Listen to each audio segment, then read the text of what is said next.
Nigerians, Peter Obi don't break another record. Make una listen to this video. If you dey support Tinubu or you be APC supporter, abeg, this video not be for you, because this guy Peter for Naija don finally expose how Tinubu go take lose 2027 election. But e get one particular thing wey talk at the ending of this particular video, wetin I wan make you hear, and make una share the video because more Nigerians need to come listen to this interview. I know you as a very good student of history, and if we look strictly at the economic indicators and security data since 2023 and the wanton clean of Nigerians across the country, does the current administration deserve a renewal of their mandate in 2027? Who gave them a mandate in before you renew mandate? Who gave you the mandate? You cannot enter the house. I mean, it is a Yakubu Mahmoud mandate with the conspiration of Buhari and however they arrived at that. Until Mahmoud Yakubu tells us what caused the glitch in 2023, Nigerians will continue to question the 2023 election. And that is what they are trying to build on, because we allowed a certain level of criminality to be consolidated on. If you look at every statistics in the country, Nigeria is almost an entirely failed state. You cannot have an egalitarian society, a country that has a commander-in-chief, where people will enter a community, go door to door, killing its citizens, and the commander-in-chief can do nothing. Today in Nigeria, they kidnap people. When the girls in government secondary school in Kebbi State governor is an APC governor. He sent a message until today, nobody has answered. Before that attack, we had intelligence that they will attack that community and the school. We deployed military and law enforcement to the place. Few minutes before the attack, somebody gave an order for them to leave. After they left, few minutes later, people came and kidnapped people's children. Who gave that order?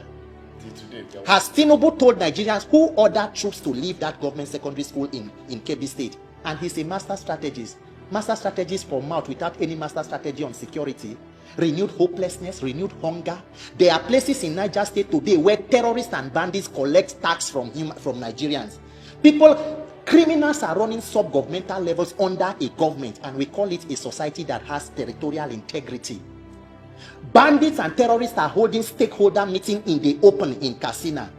One of the police ACP who was killed, Aminu Dayi, according to reports, the head of the bandits in part of the place in Katsina gave an order that part of the implementations for why they will come for that peace deal is that the law enforcement officers must come in mufti. Mr. Victor, guess what? The bandits themselves, the terrorists, came in the uniforms of the slain police officer to meet with government officials. In Nigeria, terrorists kill law enforcement, attend peace deal with government in the uniforms of the slain officers, and the law enforcement of that country is told not to come in their own uniforms. And that is what we call a government of a master strategist. What a shame. What a hopeless situation that we find ourselves. But we cannot be despondent, because that is what they want. They want this country to be completely captured. Nigeria has almost been taken hostage. If we allow, the people who are surrounding Tinubu do not believe, nobody supports Tinubu because they know he is competent, by the way. Let us put that straight. Everybody who is around him is there because of what they can get through him. Look at the visit in Turkey. Look at the outing of the president in Turkey.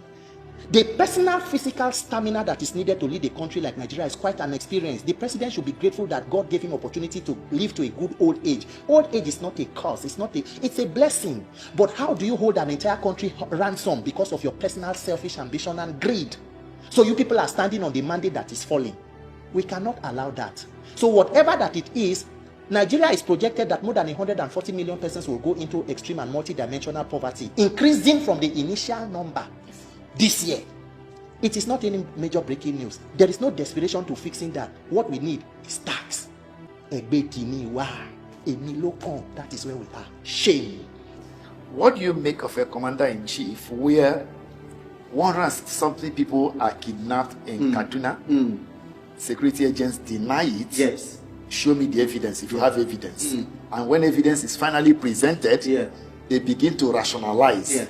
And then the next few days, you have 160-something people killed in Kwara. The commander-in-chief does not make a stopover in any of these areas. Neither does any high-ranking government official visit such area. And in Kaduna State, the people walk back home. How did they walk back home? Yeah. Nobody knows. We recovered Such a commander-in-chief, should he be given an opportunity to continue to lead the people in that light? Does Tinubu call himself commander-in-chief? What is he commanding? A commander-in-chief that is sharing territory with terrorists and bandits. Is that a commander-in-chief? That is what we have reduced commander-in-chief to. So in Nigeria today, US helps to fight security. France helps you to collect tax. Tinubu is in charge of defections to APC. That is what the president is doing. That is Tinubu's role. So maybe he's commander-in-chief of defections or movement from other parties, fighting opposition parties and moving everybody to convert Nigeria to a one-party state. Not only did the police deny the incident in Kaduna, the local government chairman is on record to have been telling his citizens not to escalate the matter because the governor Sani Uba is carrying out certain unfortunate projects around the community, so they do not want, they should cover it up. People were taken. And why is it that Nigeria is the only place where people will be kidnapped in numbers? First of all, sir, how do 200 people get kidnapped in a country? That is, there is no presence of, there are ungoverned spaces in Nigeria. There is no law. That is, people will come with motorcycle. Do you know that kidnappers, part of ransom list now, kidnapper will even add tire, motorcycle tire. They will add provision, milk, Milo. I said kidnappers are the ones, they're the badun. They go take Milo, they go take Lipton, they take sugar, kidnappers in the forest, and people will go there. They have network to reach us, so we don't have network to transmit results. And then people will be killed, and then you say that you recover them without any arrest. There is no gunfire. Somehow they just go somewhere. They say, Bayo Ononuga will say, due to intelligence, we told them they must return them. We go there and go and take them. You are deceiving yourselves. We are rewarding criminality, and that is why it will not end. What are the allegations on the Minister for State for Defense? The persons in, why has the government not named persons who are linked to terrorism and brought them to book? What is keeping them? Who is shielding who? That is why security has become a major economic enterprise. The more money you put into it, the more it escalates. We are not being sincere. If we don't fix and end this kind of rudderless leadership, everybody is a potential victim, because today's victims were yesterday's survivors. Tomorrow's victims will be today's survivors. God forbid that Nigeria happens to me before I activate. Every Nigerian must come out to resist this kind of criminality in government.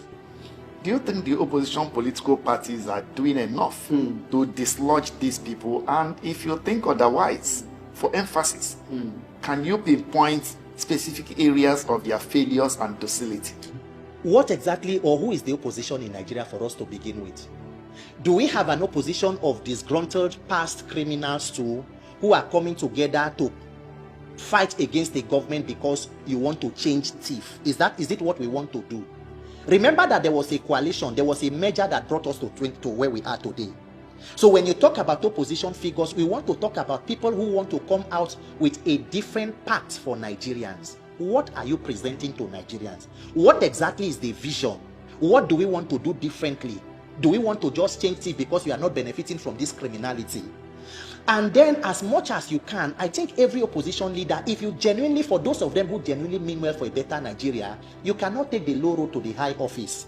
If you mean well for Nigeria and you know that the destiny of Nigerians, the lives of millions of people hanging in the balance on your personal decision, you should be out on the streets.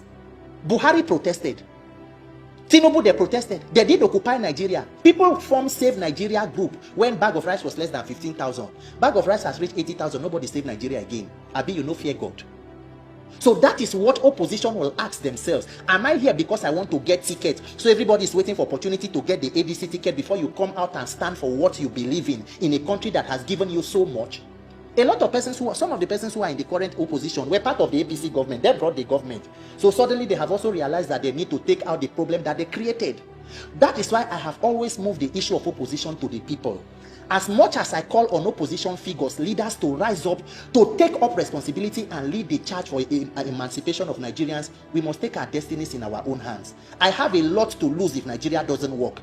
A lot of them have already benefited from this country. They have little or nothing to lose. Successful businessmen, former politicians, former governor, former vice president, their children are okay. It is me, my mother who is a widow, my siblings, who we know how we have been raised single-handedly. The people around me, children who are in Kwara, children who are in Zamfara, Plateau State, it is those of us that must wake up and form the people's opposition. If we say enough, it will be enough. Let's look at a little bit of mathematics now.